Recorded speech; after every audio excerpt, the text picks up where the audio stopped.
création, elle remonte à fin 2017, début 2018, suite à l'envie de paysans et paysannes des Combrailles de se fédérer pour travailler sur des nouvelles thématiques, des thématiques qui n'étaient pas assez abordées à leur goût, de pouvoir partager et expérimenter entre eux plusieurs de ces thématiques-là. Donc depuis, il y a eu plusieurs démarches afin d'aller dans cette direction. Ils ont participé au BEC, le budget écologique citoyen, qui leur a permis d'être 6e lauréat sur 63 sur le projet Poumons de nos Combrailles. Et c'est grâce à ce projet-là que nous avons pu avoir, que l'association a pu avoir 2 régénérateurs de prairies, où le but c'est de redynamiser et faire revivre d'anciennes prairies ou des prairies dégradées sans toucher trop au sol.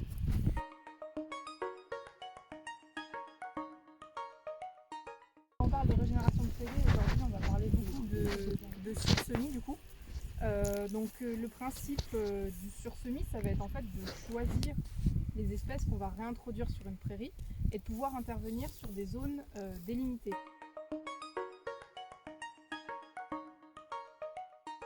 Une prairie non productive, dans le monde agricole, c'est synonyme quand même de perte d'autonomie, c'est synonyme de perte de rendement. Donc il faut qu'une prairie soit quand même assez rentable pour nourrir les bêtes et pour avoir un fourrage qui est suffisamment équilibré pour qu'ils n'aient pas à compenser en achetant des produits en extérieur.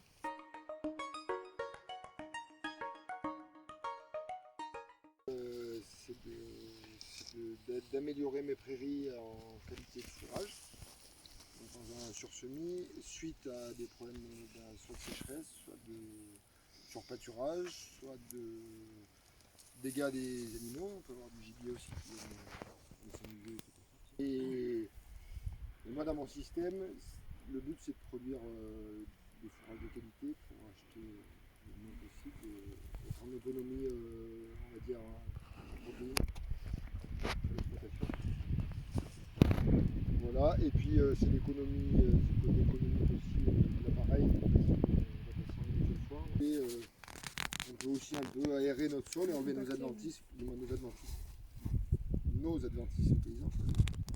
ceux qu'on ne veut pas nous, quoi. Et de remplir cette place-là par des trèfles et des légumineuses et des graminées pour une bonne récolte de fourrage. Moi personnellement, justement, je vais compléter un peu ça de Mathieu. Je suis sur une exploitation sur Château Beaufort, donc 850 mètres d'altitude, avec des terrains volcaniques, donc surcoulés de lave, où justement le régénérateur prairie va permettre d'éviter tout ce qui est labour, travail du sol profond. Donc cet outil-là, avec tous les outils qu'il a, permettra un petit peu d'aérer, d'enlever ce feutre-là, qui va permettre justement de régénérer ces prairies.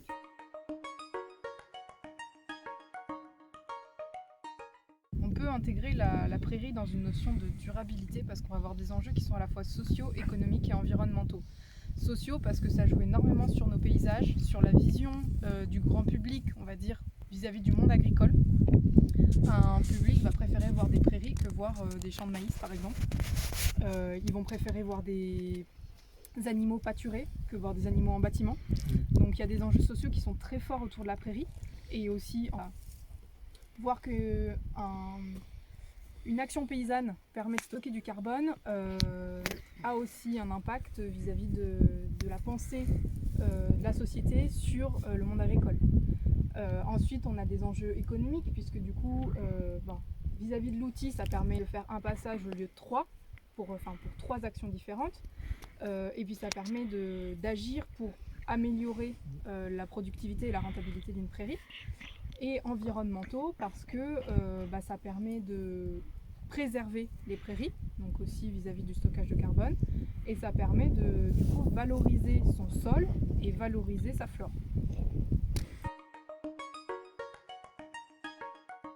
On a les conditions climatiques qui évoluent plus vite que la flore n'est capable de s'adapter. On a effectivement les conduites d'élevage qui peuvent ne pas être adaptées au sol, donc un sous-pâturage ou un sur-pâturage.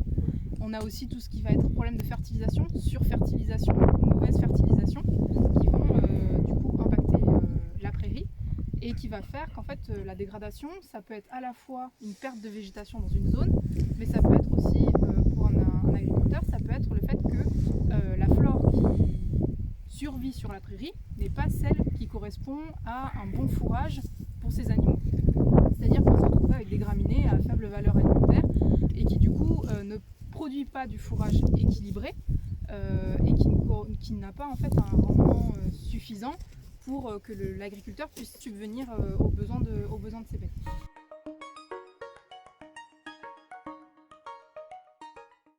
Devant, vous avez un racloir qui va être au pied, qui va épouser. Le but, c'est de racler dans les pousses la formation du sol. Après, là, vous avez des dents qui vont gratter le sol. Donc, on règle l'agressivité en fonction. Donc là, on va faire un système qu'on va ouvrir un petit peu notre sol.